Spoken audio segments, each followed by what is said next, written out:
ফেলে দেওয়া জিনিস দিয়ে তৈরি করে ফেললাম চমৎকার একটা রেসিপি। আসসালামু আলাইকুম রহমতুল্লাহ। আমার প্রিয় ভাই ও বোনেরা সবাই কেমন আছেন?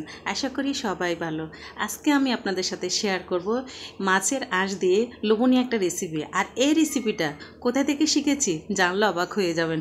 প্রিয় ননদের কাছ থেকে কিন্তু এমন একটা লোভনীয় রেসিপি শিখেছি। প্রথমত আমি নিজেও অবাক হয়ে গেছিলাম যে আঁশ দিয়ে আবার রেসিপি হয়, বাট খাওয়ার পর বুঝলাম আঁশ দিয়েও কিন্তু মাছের থেকেও লোভনীয় একটা রেসিপি তৈরি করা যায়। প্রিয় ভিউয়ার্স, এখানে আমি একটা ইলিশ মাছ নিয়েছি। আর এই ইলিশ মাছটা প্রথমত আমি আস্তভাবে কিন্তু সুন্দর করে ধুয়ে নিয়েছি। অবশ্যই চেষ্টা করে মাছটা কিন্তু যেন আগে ভালো করে দিয়ে নেবেন। তারপর এরকম হাতের সাহায্যে বা একটা ছুরির সাহায্যে আঁশটা খুব সুন্দর করে তুলে নেবেন। আর ইলিশ মাছের আঁশ কিন্তু ইলিশ মাছের মতোই ফ্লেভার, যেটা আমি আগে কখনোই বুঝতাম না বা জানতাম না, বাট খাওয়ার পরে কিন্তু আমি নিজে কিন্তু একেবারেই অবাক। চিন্তা করলাম যে আমার ভিউয়ার্সদের সাথে একটু শেয়ার করে নিই। আমি যেমন অবাক হয়ে গেছি তারও একটু অবাক হয়ে যাক। যাই হোক ভিউয়ার্স, এখানে কিন্তু আমি এগুলো কিন্তু ছুরির সাহায্যে তুলতেছি, বাট আমার কাছে কেমন জানি মনে হচ্ছিল যে এই আঁশগুলো আপনারা হাত দিয়েও তুলতে পারবেন। কেননা ইলিশ মাছ এটা কিন্তু একটু নরমই থাকে, তা আঁশগুলো কিন্তু মানে একটু নরম নরম থাকে। তো অন্যান্য আঁশ খাওয়া যায় কিনা আমি এটা শিওর জানি না, বাট আমার ননদিনের কাছ থেকে কিন্তু আমি এই আঁশ দিয়ে কিন্তু চমৎকার একটা রেসিপি শিখেছি। আর সেটাও কিন্তু আপনাদের সাথে শেয়ার করতেছি। অবশ্যই কিন্তু পুরো ভিডিও জুড়ে আমার সাথে থাকুন, তাহলে কিন্তু আপনারাও বুঝতে পারবেন এবং আপনারা এই চমৎকার রেসিপিটা রান্না করে সবাইকে কিন্তু চমকিয়ে দিতে পারেন। অদ্ভুত একটা রেসিপি এক কথাই বলা যায়। সো ভিউয়ার্স, দেখুন অল্প সময়ের মধ্যে কিন্তু আমি এক পাশ থেকে কিন্তু কিছু আঁশ তুলে নিলাম। আর আঁশ এটা কিন্তু অনেকটাই পাতলা, চেষ্টা করবেন ধীরে সুস্থে নিতে। ভিউয়ার্স, আমি অফ ক্যামেরায় কিন্তু মাছটা কেটে সুন্দর করে আমি পিস করে নিয়েছি। সেই সাথে আমি আঁশগুলোকে কিন্তু আবার ধুয়ে আমি খুব সুন্দর করে কিন্তু এভাবে নিয়েছি। আর দেখুন দেখতে কতটাই সাদা।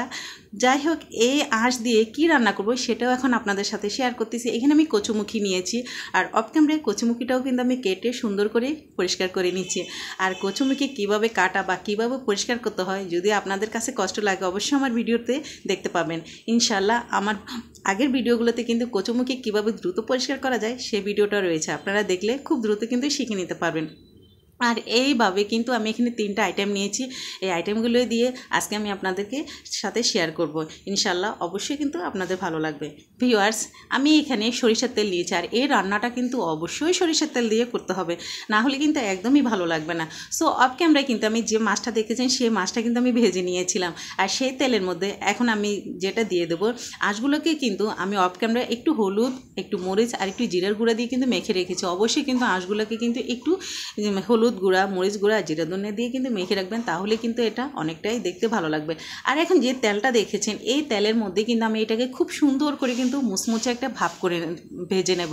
অবশ্যই কিন্তু এটাকে তেলের মধ্যে কিন্তু মুচমুচে করে নিতে হবে, না হলে কিন্তু ভালো লাগবে না। আর এটা মুচমুচে করা কিন্তু একদমই সময়ের ব্যাপার না, মাত্র 2 মিনিটে কিন্তু এই আঁশটা কিন্তু খুব সুন্দর করে কিন্তু মুচমুচে ভাপ হয়ে যায়। আর আপনারা দেখুন, আর একটা জিনিস আপনারা খেয়াল রাখবেন, আঁশটা কিন্তু আপনারা হাত দিয়েও চেকিং করে পারবেন, তখন বুঝতে পারবেন এটা কিন্তু হাত দিলে কিন্তু মানে ভেঙে যায়, তার মানে তখন এটা মুচমুচে হয়ে গেছে।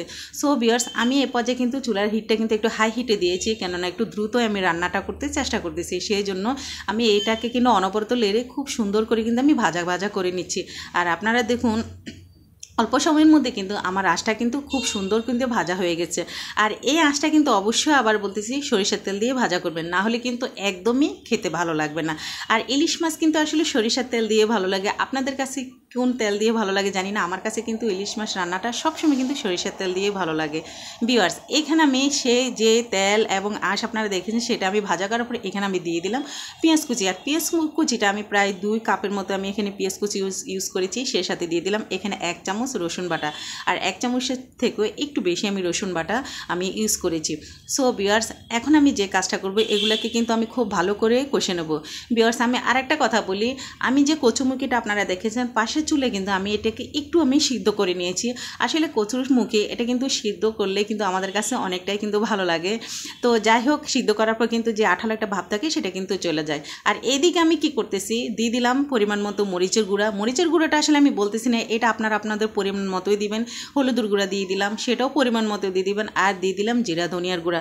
আর জিরা ধনিয়ার গুঁড়াটা কিন্তু আমি 1 চামচের জন্য কম ইউজ করেছি। ভিউয়ার্স খেয়াল করবেন, ইলিশ মাছ এবং কচুমুখী তরকারিতে কিন্তু মশলার আইটেমটা কিন্তু বেশি দিতে যাবেন না, তাহলে কিন্তু একদমই কিন্তু ভালো লাগবে না।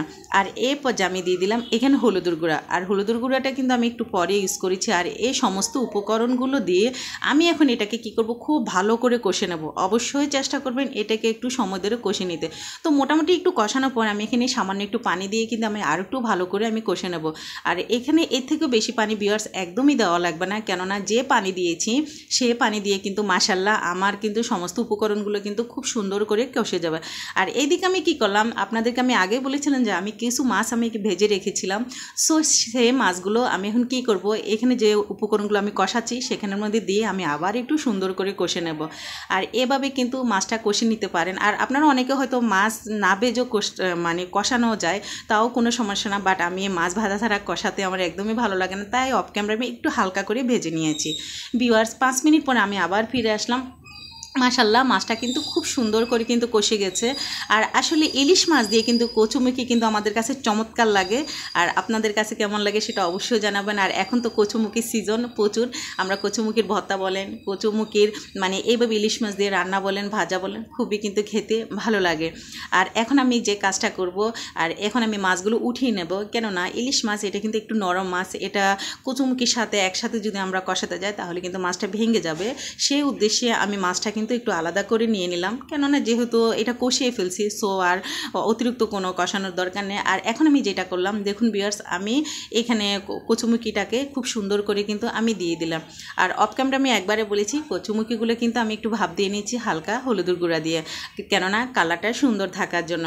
আর এইভাবে কিন্তু কচুমুখিটা ভাপ দেওয়ার পর তারপর যদি আমরা এইভাবে কষানির মধ্যে দিই, ভিউয়ার্স একটা জিনিস কি, কচুমুখির কালারটা কিন্তু খুবই চমৎকার থাকে, সেটা আপনারা পরবর্তীতেও দেখতে পারবেন। অনেক সময় কচুমুখি রান্না করার পর কচুমুখি কালো হয়ে যায়, সেটা কিন্তু আসলে খেতে একদমই ভালো লাগে না। রান্না যতই ভালো করি না কেন, যদি কালার সুন্দর না আসে তাহলে কিন্তু আসলে আমাদের কাছে ভালো লাগে না। তাই চেষ্টা করবেন এভাবে কচুমুখিটা রান্না করতে। তো মাশাল্লাহ এটা কিন্তু অনেকটাই কষে গেছে। এখন আমি এখানে যে জিনিসটা দিচ্ছি, আমি কিন্তু এখানে গরম পানি ইউজ করতেছি। ভিউয়ার্স সবসময় চেষ্টা করবেন কচুমুখিতে কিন্তু একটু গরম পানি ইউজ করলে কিন্তু সে তরকারিটা খেতে ভালো লাগে। আসলে শুধু কচুমুখি না, আপনারা গরুর মাংস, মুরগির মাংস যে কোনো তরকারিতে আমরা যদি একটু গরম পানিটা ইউজ করি তাহলে সেটা কিন্তু খুব দ্রুত সিদ্ধ হয়ে যায়, সে সাথে খেতেও কিন্তু খুবই ভালো লাগে। আর এখন আমি 5 মিনিটের জন্য এটাকে রান্না করে নিচ্ছি। সো ভিউয়ার্স খুব অল্প সময়ের মধ্যে ঝটপট মাছের আঁশ দিয়ে মাছ দিয়ে কীভাবে একটা চমৎকার রেসিপি তৈরি করে ফেললাম। এইভাবে আপনারাও একবার হলো চেষ্টা করবেন, ইনশাল্লাহ আমি মনে করবো যে আপনাদের মুখে লেগে থাকবে, যেরকম আমার ননদ রান্না করার পর আমার মুখে লেগেছিল। সো ভিউয়ার্স এখানে কাঁচামরিচটা জাস্ট আমি ফ্লেভারের জন্য ইউজ করেছি, সেই সাথে দিয়ে দিলাম ধনিয়া পাতা। আর এই পর্যায়ে আমি আরও 2 মিনিট এটাকে রান্না করে তারপর কিন্তু এটা আমি নামিয়ে ফেলবো, কেননা কচুমুখি জিনিসটা কিন্তু একদমই মাখা মাখা কিন্তু ভালো লাগে না, এটি একটু হালকা পানি পানি হলে কিন্তু কচুমুখিটা খেতে চমৎকার লাগে। কথা বলতে বলতে কিন্তু আমি ভিডিওর একদমই শেষ পর্যায়ে। সো ভিউয়ার্স খুব কাছে থেকে আমি দেখাচ্ছি যে আমি কচুমুখিটা কীভাবে মাছের আঁশ দিয়ে রান্না করলাম। তো ভিউয়ার্স এইভাবে একবার হলো এই অদ্ভুত রেসিপিটা আপনারাও তৈরি করে দেখবেন এবং ভালো লাগবে। ভিডিওটা যদি আপনাদের একটু ভালো লেগে থাকে তাহলে অবশ্যই শেয়ার করবেন, কেননা আপনাদের একটা শেয়ার আমার অসংখ্য আপু এবং ভাইদের কাছে কিন্তু আমার এই অদ্ভুত রেসিপিটা কিন্তু চলে যাবে। সো ভিউয়ার্স আজকের মতো আমি এখানে বিদায় নিচ্ছি, সবাই ভালো থাকবেন, সুস্থ থাকবেন।